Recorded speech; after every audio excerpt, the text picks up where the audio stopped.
Hello,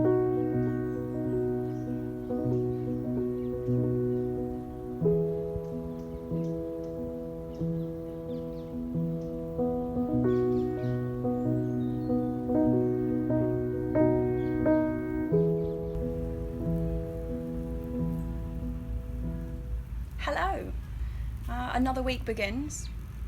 Look at this absolute monster I found next to the pond. I believe it's an emperor dragonfly. Please correct me if I'm wrong, a female. But she's absolutely massive. It's like a helicopter going past. Well, although it seemed pretty autumnal the last couple of days, it's back to summer today. It's absolutely glorious, isn't it, Mum? Sleeping with her.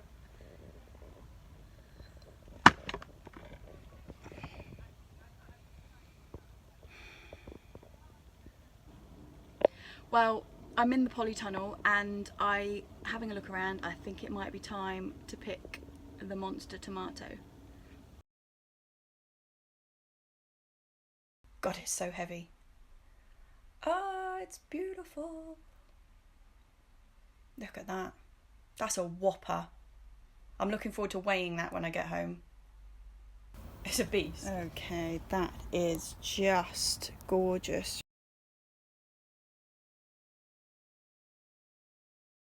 Hiya. It's hot and it's sweaty, but I'm in the poly house. The tomatoes are all still going, no sign of blight yet. I mean, touch wood, but they all seem okay. But they're sort of coming to an end naturally now, so tomatoes are really receptive to when the days start getting shorter and they just sort of conk out. But sometimes they still keep producing at the top, whereas they're not going to actually have enough time to ripen them. So the ones down below that have kind of got to a decent size but are still green, then just never ripen because all the energy goes into the top, if that makes sense. So I'm just going to go around and nip some of the tops off them now. Quite a lot of people who are further north in the UK do this process much earlier, like when the plant has set its first, I think it's like 6 trusses of fruit. They take the tops off just to try and guarantee that the ones that have already been produced are going to ripen. But here in London, I mean, that's just, it doesn't really work out that way. I mean, we get so much fruit and it always ripens. It's only about now that you start thinking, I'll start nipping them off. Because, I mean, we must have had 15 trusses off each plant already this year.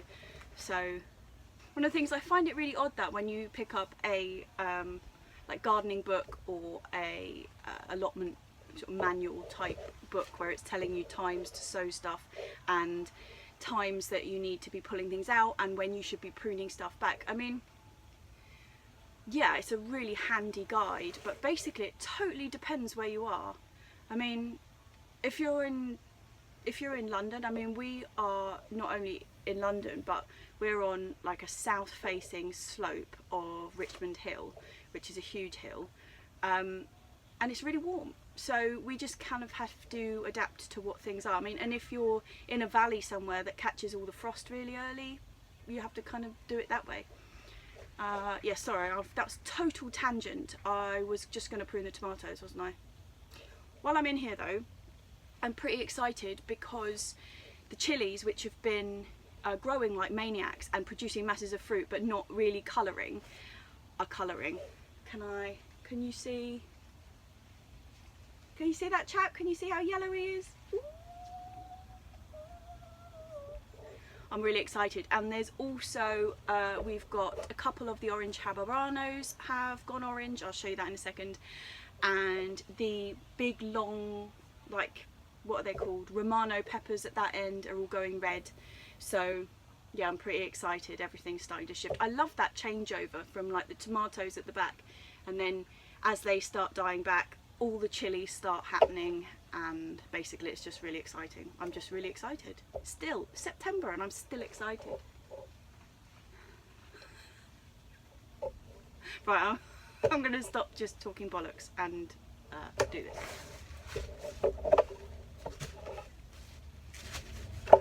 Somebody actually pointed out the other day that I had holes in my jeans. I've always got holes in my jeans. It doesn't matter if they're expensive jeans or cheap jeans, or it doesn't even seem to matter how long I've had them. But look at these ones. I rip it there? Don't know.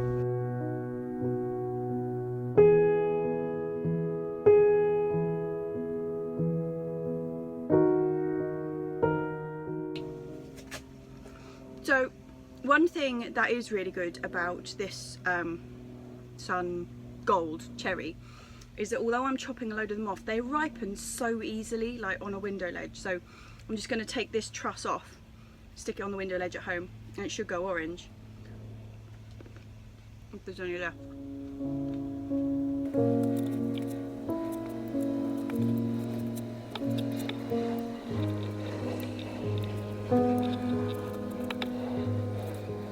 In actual fact, this one has completely stopped and it's got no more fruit on it, so I'm actually just going to take it straight out at the bottom.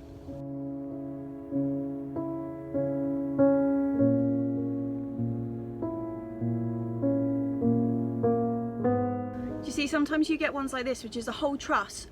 Not a single thing has been pollinated on it. It may look brutal, but we are really in end game tomato stage now, so it's just a fight to get what has been produced ripe.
Okay, so it's pretty brutal, but it needed to be done, and hopefully these are all going to ripen up now.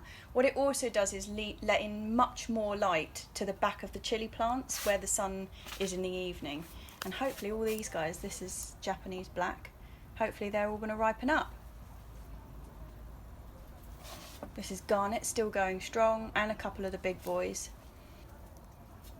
So this is what I picked out today. We've only actually got one casualty, which was a large chap, that's a Black Russian, and the rest of them are pretty much ready. This one's just slightly under, but I'll stick it on the window ledge and it will be fine. And I think all of these will ripen just perfectly. But look at that.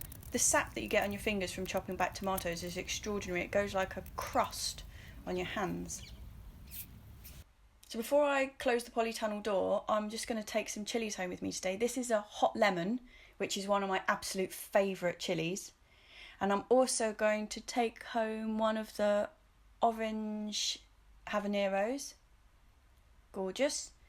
And then we've got a couple of these. These are actually the black jalapenos, but they've gone red. But they've got a fantastic flavour, these chaps.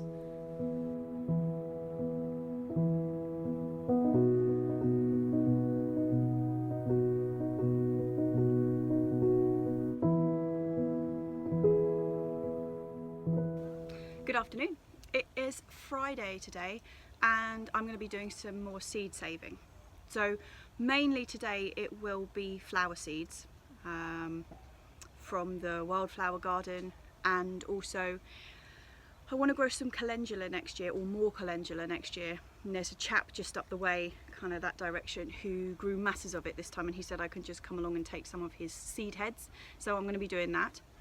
I'm also going to, some of the beans have started drying off, so we grow both beans for eating fresh and beans for drying.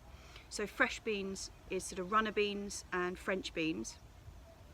So classic fresh eating varieties. There is a variety of runner bean that's called Greek Gigantese, which is specifically really for drying. So I'll show you what they look like, but they don't get particularly long and they only have 2 seeds in them, maybe 3. And they get very, very big. So with drying beans, you just let them flower, let them fruit, and leave them on there until they are papery brown, you know, so they kind of make a bit of a crunchy noise, which I'll also show you. But so the drying ones that we're growing this year are Borlotti, obviously the Greek Gigantese. There is a couple of low growing French beans. One of them is called the Nun's Belly Button that we're growing, which is for drying as well. I've actually already taken them off. Something you've got to be quite careful with when you let them go paper dry on the plants is that they don't actually get so dry that they just open up. If you leave them all on there for the whole of the season until everything's ready to pick, you'll find you'll have a lot of empty pods and there'll be no beans inside. They'll just all be on the floor. So you want to just nip them off as they go paper dry and save the seed from there. So although it is seed saving, we use them for cooking the dry beans, and you can, once they're dry on there, you just leave them out to dry a little bit longer if there's any moisture in them, and then you can put them in kilner jars or anything like that. Every time I record, a blooming plane goes over. Yeah, so you can store dried beans just in kilner jars or anything like that in a store cupboard, but we always get weevils. Every single time. They look absolutely perfect until you go to use them. They're absolutely covered in holes and there's all these little chaps all in the bottom of the jar. So what we do is we freeze them, let them dry out properly, and then just put them in the freezer in big bags, and then you can just scoop them out whenever you need them. That doesn't alleviate the fact that they need soaking. It's not like you freeze them fresh and then you can just cook them. They are still dried, so they do need to still be soaked overnight. Otherwise, you can cook them and cook them and cook them for basically eternity and they will never go soft. That was a lesson learned. Anyway, I am going to get on with getting some seeds. I've got 2 types of seed envelope that I'm using today. Classic little brown envelopes, which is what I'm going to be putting most of the things in. But I've also got a couple of really fancy little cotton seed bags, which I'm really excited about because they are machine washable and reusable. And the Free Seed Company very, very kindly have given me a couple to try out. So these little chaps, they are going to be available for sale on their website sometime in the near future, might even be now. So I'll put a link to them underneath. I'm not, this isn't a sponsor or anything, it's just that they're a really fantastic company doing really brilliant things. So I'm really happy to support them. And I love a free seed bag. But yeah, let's go and see what we can find to save. First on my list is some of this Lychnis. I have saved some of this already, but all the seed heads are now ready, and they're like these little crucibles with all the seed just sat in the top. So I really want to take it off before the wind just blows it everywhere. These are really, really tough plants, these are, and there's actually a patch across from my house that's a bit of a kind of wasteland, and I'm going to sow some of those in there. They've got these really great furry leaves like this that give them great resilience against burning heat. Something else I really want to save are these gorgeous cosmos that were in the wildflower seed mix. But can you see the seed is in there, but it's not quite ready, it's still quite green. So I'm just going to keep an eye on these and wait for them to be ready. The bees absolutely love the cosmos, and this guy, we got an allotment just over the back from us, have got honeybees, and this is one of them enjoying himself.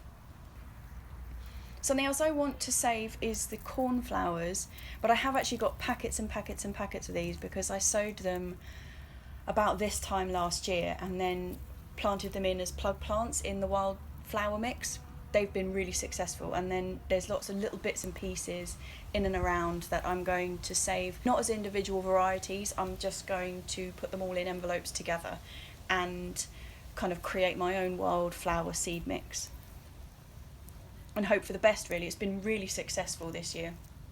I will actually get some more from the same company that I got these from. They were really brilliant. They're called Pictorial Meadows, and they're the most successful I've ever found of a throwdown wildflower mix. Somebody's made a house in this one, look.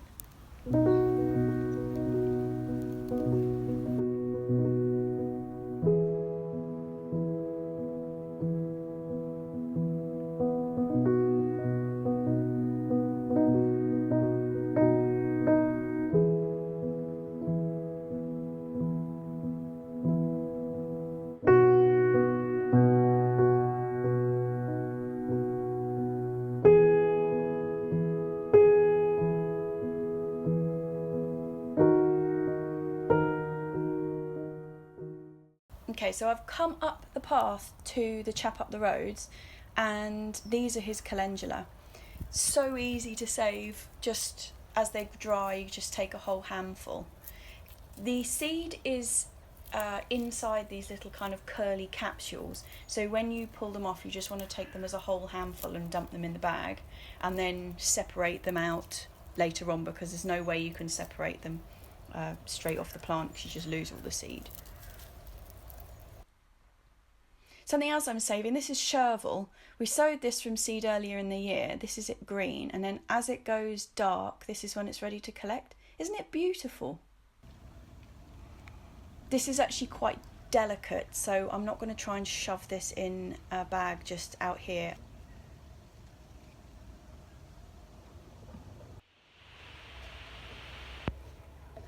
You can see that I've just caught them in time. Can you see how just moving them around they're all falling off? They will have just fallen off in the wind fairly shortly after this, so hopefully save some of them. Chervil's a really lovely herb. This is the first time we've grown it this year, and it's got this fantastic, like, soft aniseed taste. It's absolutely gorgeous.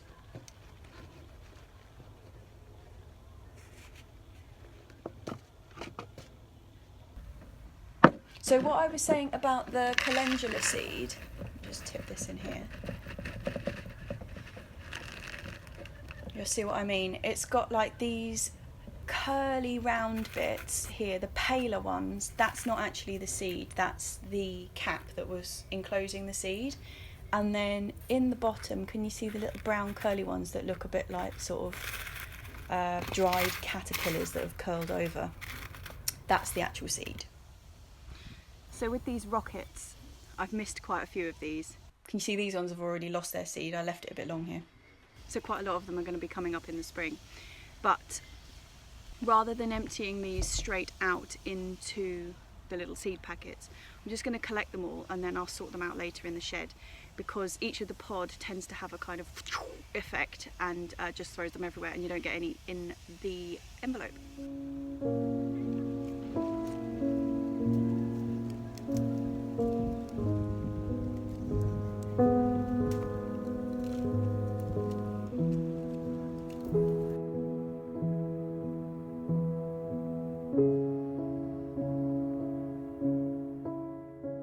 This is something I'm really excited to save the seed from. This is the garlic chives. You can see them in there, but they're not quite ready, they're still green.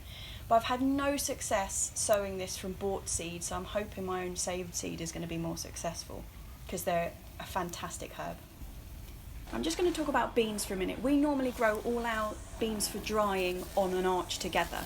These are the Greek Gigantese, but somewhere along the line we got a bit of a mix up with the seed. Either they've reverted or we've got them confused, because these guys are traditional runners.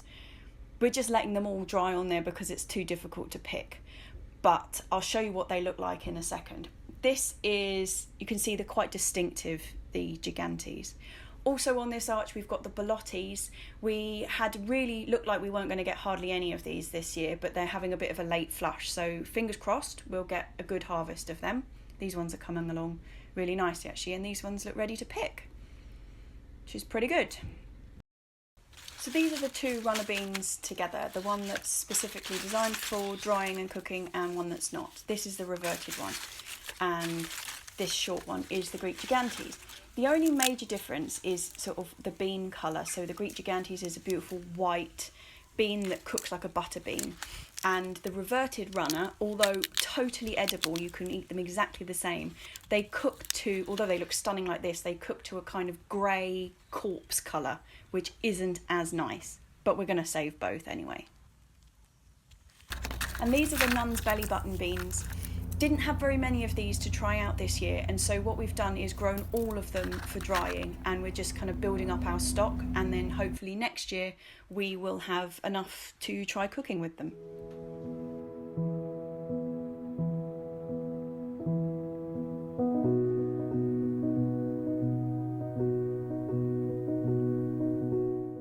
So this is how we store them, just in bags. This is last year's Borlottis. So you just take them out of here and put them in water for 24 hours before you cook them, and they're perfect. and these are the Greek Gigantes. These guys swell up about 4 times bigger than they are, and they're a really fab bean.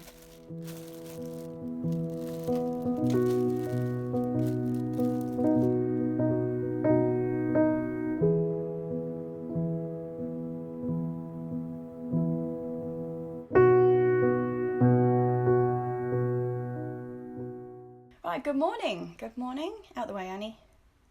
Oh, so it flopped down. So this morning, Mum and I are going to be doing a bit of a marathon sowing session, and this is where we keep all our seeds. It's in this kind of chest, so things are divided into things. I've got a lot of salad seed, thanks to all your suggestions. Yeah, so we've just got them divided up like this, but we are going to be deciding what to sow for winter this morning.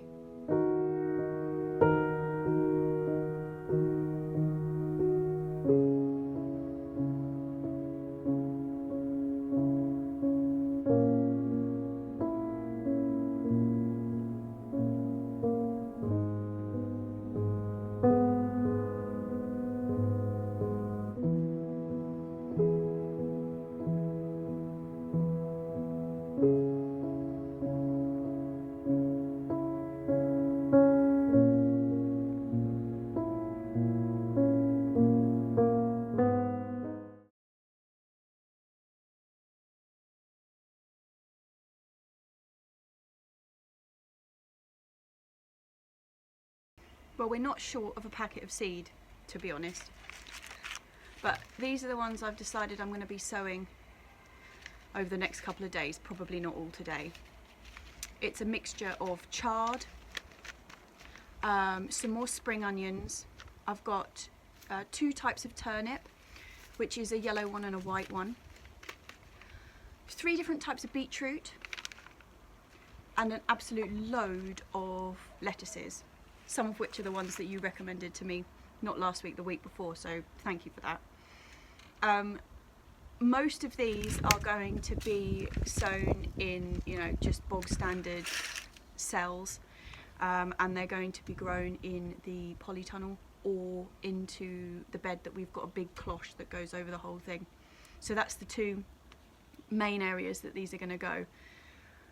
But that does mean we don't have a massive amount of space, so I'm not going to be sowing like 30,000 of each variety. So some of the beetroot I'm going to sow indoors, and I'll also put some out with no guarantee of success, but we'll just see how it goes. We're going to have a bit of space, so may as well do that. But the covered area is going to be quite limited. Anyway, it's blooming windy now, so I'm going to stop talking and just do some sowing. I'm going to be using these slightly crappy green seed trays, but we've got them, and so we may as well use them. And I'm using our own compost from the compost bin mixed in with a bit of vermiculite.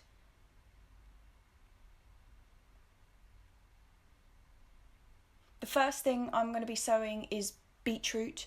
I'm going to do both the beetroot and the turnips in a multi-sow method, so I will put 3 seeds in each cell. With the beetroot, because I've said before they are an amalgam seed, so there's more than one in there, I will just nip out, if kind of like 4 germinate from the one seed, I'll nip them out, because even with a multi-sow method they do need a little bit of space between them, so they're not completely clumped together. So I want to aim for about 3-4 maybe plants per plug in the end. That's not a problem with the turnips, because the turnips are just a single seed, so you'll only get 1 germination from them anyway.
So that's about it for these. I'm just going to lay these on the lawn and give them a water, and that's that.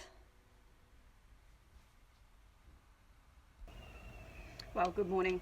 It's actually Tuesday morning, so just before I'm going to edit and put the vlog out this afternoon. But it's still sunny. It's absolutely magic. After having weeks of it feeling really like we were turning into autumn, suddenly it's sunny again. I've got half a whopping great melon from the greenhouse, which is just I mean, it's just like honey. It's so sweet. And that's breakfast, really. Yeah, no wine on this roundup because it's about 8:30 in the morning, and that wouldn't be so good, really, would it? What, Dingo? Do you want to go in? Really good. This is actually a Minnesota midget. Normally they're about kind of cricket ball size, so I don't know what happened to this one, but it's really good and I'm not complaining. So quite a magical week, really. Hot, unexpectedly hot. And that tomato, by the way, another whopper. God, that was good. We actually just had it like sliced like this, thick. It was like a massive steak, and it tasted really good. Someone was a bit worried about the really big ones, or whether or not actually they're just got really massive and they're kind of going to suck on flavour, and they're going to actually not be that great tasting, but it was really, really good. Yeah, it was really good. So that one, that's the mystery Bulgarian. That one is definitely going into the seed swap this year. I've just been writing a blog post actually this morning about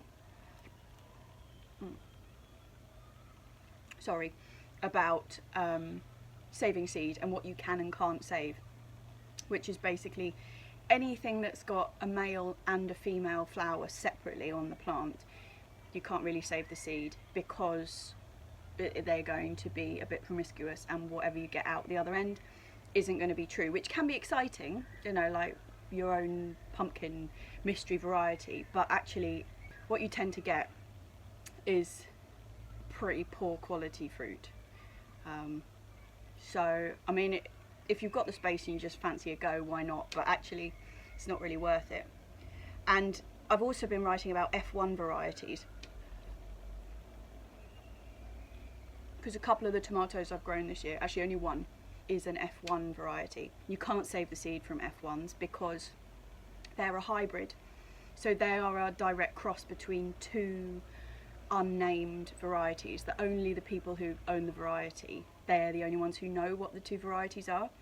And there's quite a lot of myths around F1 hybrids, which is often that they have this fantastic vigour, and which is really just a bit of a sales pitch. But some of the varieties they've come up with naturally are absolutely blinding, and that's one of them. But you can't save seeds, so the sun drop is not going to be on the seed swap this year. But that massive tomato will be, which was the Bulgarian. We got, so that was the only one on the Bulgarian that was that big. But we got, off the one plant, we got maybe 6, 7, maybe even 8 quite large ones. I mean, nothing quite as big as that, but they were all like at least half the size of that, like big chaps, really. So I still definitely think they're worth growing. I mean, they were like big beefy chaps. So yeah, that's going to be on the thing, along with the black Russian and the black Triffelis. Such good tomatoes this year. But that's the thing, I'm well up for doing this tomato seed swap. So if anybody's got any particularly fine tomato varieties that I should be on the lookout for, can you drop them underneath? Not F1s. So yeah, anything that's not an F1, I'd be really interested to hear about. And then I'm going to try and find somebody who's got them, who wants to swap. So yeah, that's about it for this week. I think we've got hot weather going into next week too, which is pretty nice. And that's where we are. God, this is so delicious. If you enjoyed the video, please give me a thumbs up. It means loads. And let me know underneath about any tomato varieties. I've got the lettuce. When I asked for lettuce suggestions, that was very successful. I bought quite a lot of lettuce seed from that one. But yeah, that's about it really. So like I say, give me a thumbs up and hit subscribe if you haven't already. And I'll see you next week.